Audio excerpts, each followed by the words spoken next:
এখন আমি ইচার মাছ কুইটা আনবো।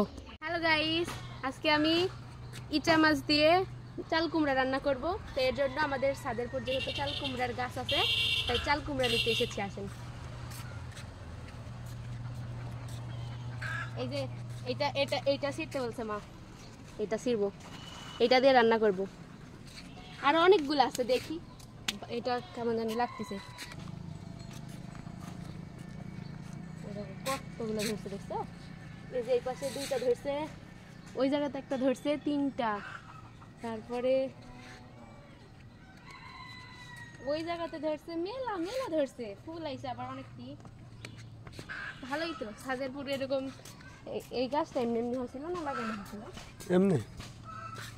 এই গাছটা এমনি বেশি পড়ে হচ্ছে, হওয়ার পরে এরকম ভাবে কোনো বান দেওয়া হয়নি, ছাদের পুর চলে আইছে, পুরা ছাদ মেলে যাচ্ছে। আর এত এত চাল কুমড়া ধরছে, খায় খায় ফুরাবি না বাড়ি এত। এগুলোতে অনেক কয়টা বড় হয়ে গেছে। আর এখন যেহেতু শীত পড়তেছে, শীতের সময় তো সবাই বড়ি খাবি। আর এই কুমড়া দেখেন কত, দেখছে এই কুমড়াটা কত বড়। এই কুমড়া হচ্ছে পুর পুর, এটা পুর, চুন পড়ে গেছে, চুন পড়ে গেছে, এটা পুর রাখছে, এটাতে বড়ি দেওয়া হবে। আর শীত তো চলে গেছে, ওই যে ওই জায়গায় আরেকটা আছে, ওটি মেলা মেলা, একটা দুইটা তিনটা চারটা পাঁচটা ছয়টা, 6-7টা কুমড়া খালি চুন পড়ে গেছে।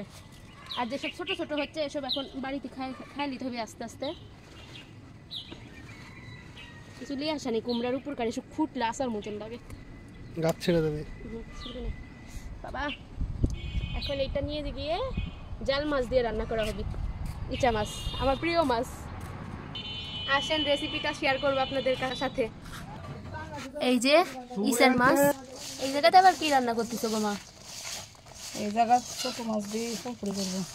ছোট মাছ মানে ওই যেগুলা, এই যেগুলা মাছ, তেলাপিয়ার মাছ আছে ছোট, তারপরে হচ্ছে বেলে মাছ আর গুচি মাছ।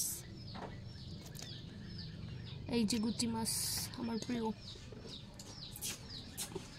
এগুলো হচ্ছে হাত দিয়ে মাখিয়ে পুরপুরি, অনেক মজা। বেগুন আলু, আলু দিছো? শুধু বেগুন? বেগুন দিয়ে ভাল লাগে, বেগুন আর বেশি করে পেঁয়াজ দিয়ে হাতে মাখা পুরপুরি।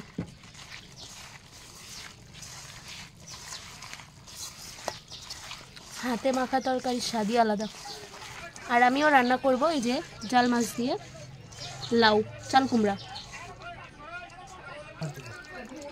এই যে একটু পানি দিয়ে দিল, মাখানা শেষ, এবার একটু পানি দিয়ে, এইটুক পানিতে হয়ে যাবে না, এইটুক পানিতে রান্না একদম হয়ে যাবে পুরপুরির তরকারি। এখন আমি কুমড়াটা কুটে নিব।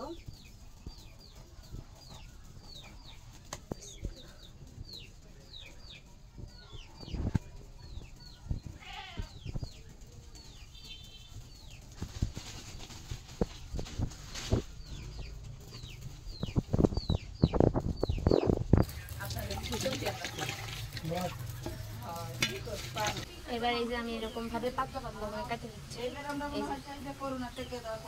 পাতলা পাতলা করে কেটে নিচ্ছি।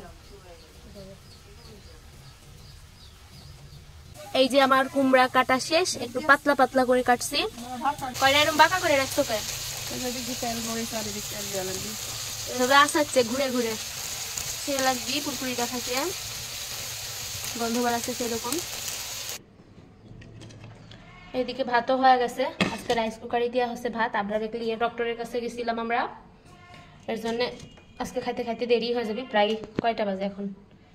2:30 বাজতে গেছে, এর জন্য ভাত রাইস কুকারে দেওয়া হয়েছে। এই যে পুরপুরির তরকারি রান্না শেষ। এই যে মাছ এখন ভাজা দেওয়া হচ্ছে তেলের পর, একটু ঝাল লবণ হলুদ দিয়ে। মাছ বেশি নাই, কুমড়াই বেশি, আর কুমড়াও রান্না করলে একটু হয়ে যাবে। সাথে লাল হয়ে গেল গেলা,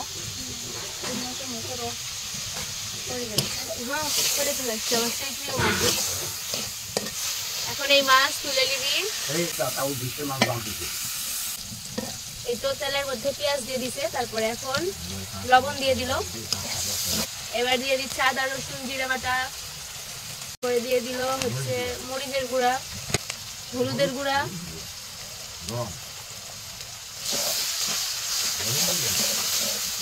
লবণ আগে দিচ্ছি। এবার কেটে রাখা চাল কুমড়া দিয়ে দেওয়া হলো।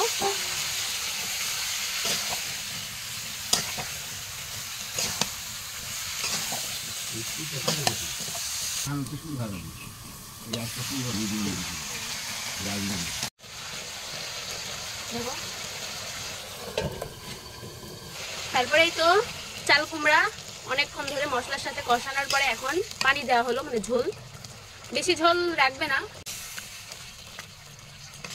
অনেকক্ষণ ধরে কষা দেওয়া হয়েছে। তারপরে এখন এই তো মাছগুলো দিয়ে দেওয়া হবে, মাছ, এই যে মাছ।